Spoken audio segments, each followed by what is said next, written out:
by senior guard Nicole Perso, junior forward Shante Evans, head coach Krista Kilburn-Staveski, and junior forward Candace Bond. Coach, a big statement about today's game.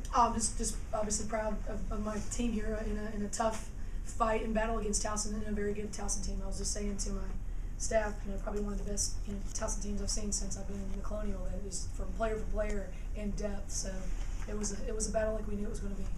Questions? Nicole, what was going through your head that final shot? Well, I didn't expect to be that wide open, and I saw Candace's face kind of light up, like from out of bounds, like, oh my goodness, she's so open. So didn't think, just, pulled it, and, it fell, so. Shante, how big is it for you to have 29-point performance after what happened Thursday?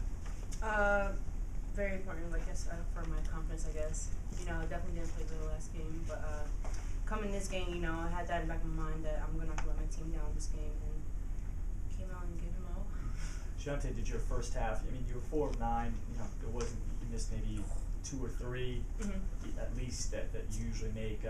Was that maybe on your mind at halftime, early second, that seemed to drive you a little bit or got you refocused? No, it's just, I just need to slow down on my shots. That's on me. I'm throwing shots up, thinking they're going to block my shot every single time. I can't worry about that.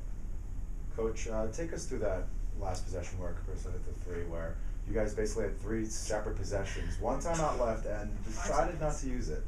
I know. That was pretty gutsy on my part, because trust me, it was going. I was calling a bunch of them down the stretch there, as you saw, but it was one of those things that I just didn't want to waste it at that point. I didn't want to waste it on 5 seconds, on 8 seconds, and first it was 16 seconds. I don't know what the amount of time started. It was a 3, so we were just really kind of going down the gambit. I'm glad the other one got knocked out of bounds, because the one play we're going to run might not have enough time in 5 seconds. So, but it was good composure on their part.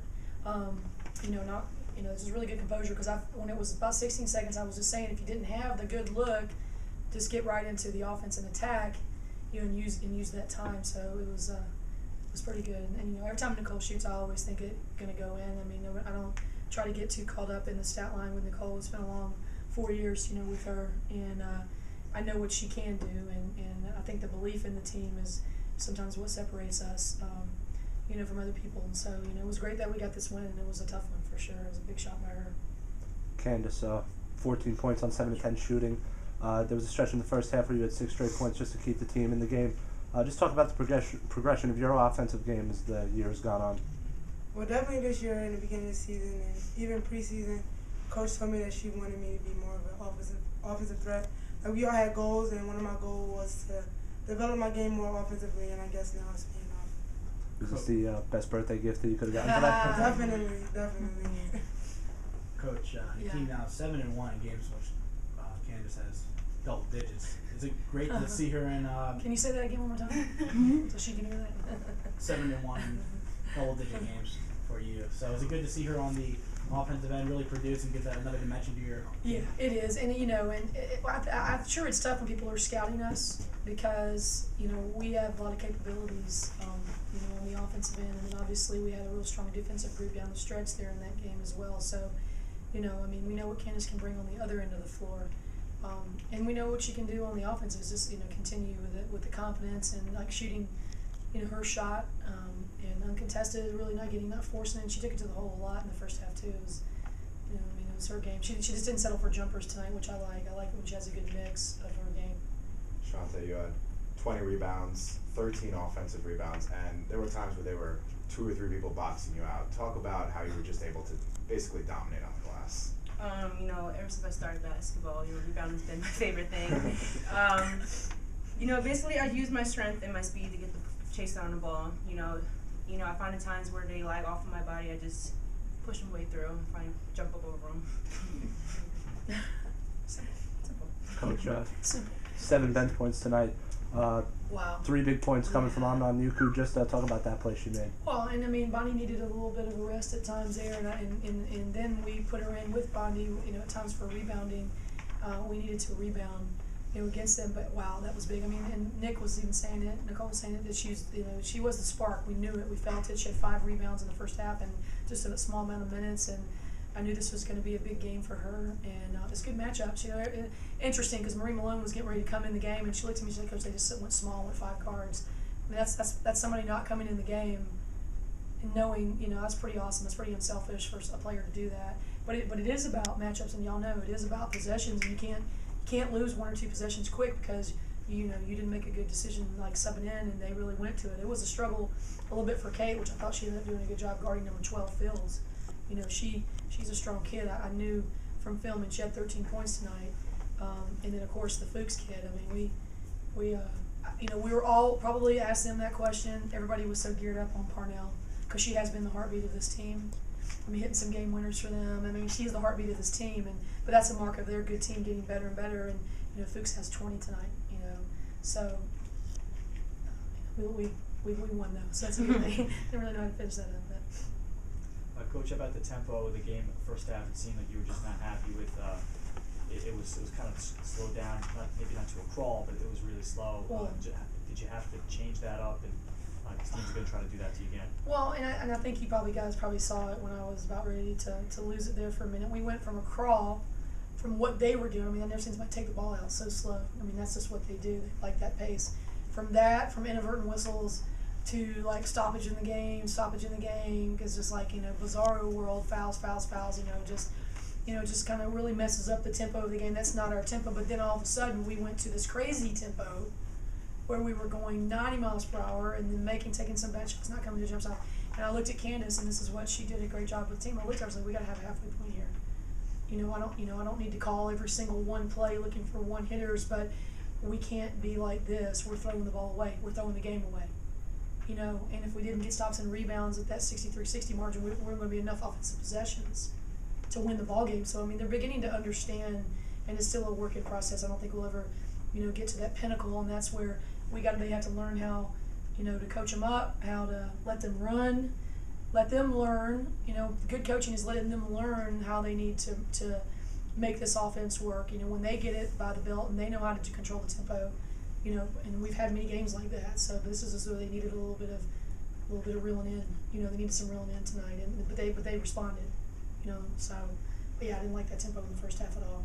Coach, 10-5 in CA playing now. Yeah, that looks nice. JMU lost today, so 1 game out behind them. How big of an opportunity is I it? haven't seen any scores. I just hear. Double one on the last second shot. 40 to 39. Ew. No. Say that again. JMU lost to Northeastern. Yeah. Yeah.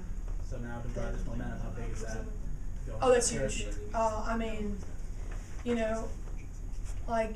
This is one of those games I knew how tough these guys probably can tell you how our week was at practice. Even after the Delaware game, Friday and Saturday at practice, we just been having to tighten this belt pretty tight. And we're going to continue that more just on focus point things that we need to do to just have ourselves ready to be on the floor. And we didn't want to, we couldn't overlook this game to get to JMU. And you just got to make sure you catch everybody not to do that. And again, you watch so much film, you know how good this Towson team is. It's a good Towson team, and I'm just proud of them. And now we get to go down to the Berg, and we have a lot. It's not about ego's emotion proving, but we need to play better against them. We know that. We know we did not play well. We did not respond well against them. This game was a great tune-up for them because this is the same physical and very similar to the game that JMU's had against Towson every single time. If you guys probably looked at the timeline when they played them, it was Towson beat them the first time. The second time it was close with about 3 minutes left. So because they're physical, 2 good defensive teams and 2 good rebounding teams. So we gotta have this kind of rebounding margin on Thursday, and we can do that.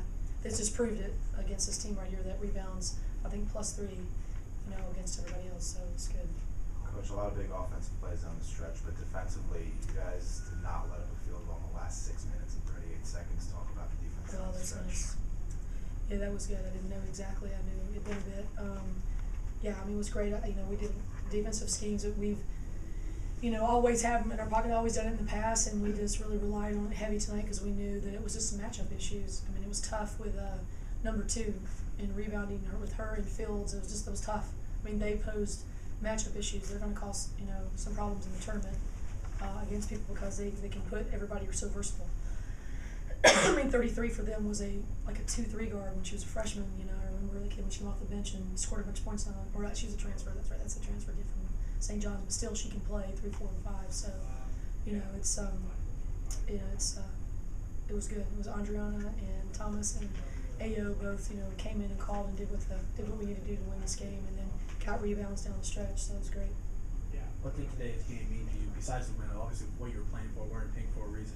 Make a few comments on that. Yeah, we talked about that a lot before the game. Just obviously what we stand for. It's been perseverance for us all week, and like dealing with failure and how, you know, how it doesn't affect us, how we have to pick ourselves back up. And you know, I gave him a little joke. I said perseverance needs to be your middle name. You know, failures, setbacks, issues, problems. I mean, we didn't get the win we wanted to on Thursday. Well, we're going to get it the next time.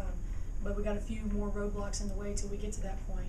You got to persevere. You know, I said here in this room on Thursday night, said we're going to beat them next time we play them. We're going to, and we got a lot of roadblocks till we get to that point. And so I just really can't talk more about like persevering.